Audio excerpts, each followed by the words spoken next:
Наша должност е ние да гониме кога постојат докази дека е сторено кривишно дело кое што се гони по службена должност.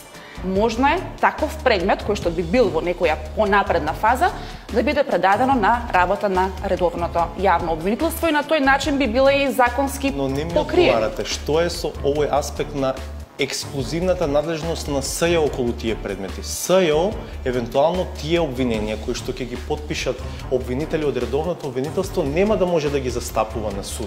Нели е на некој начин тоа изигрување на актуелната законска рамка? Во тој момент кога ќе имаме, евентуално ако имаме некој таков предмет, ќе се изнајде решение за се. Како што ви кажав, доколку постои добра волја, особено кога е во прашање остварувањето на правдата, може да се најде решение. Претпоставам дека работата е поприлично стресна, повеќе пати тоа сте го нагласувале, каде наоѓате филтер излез од сето тоа. Точно е дека сте голем фудбалски фан?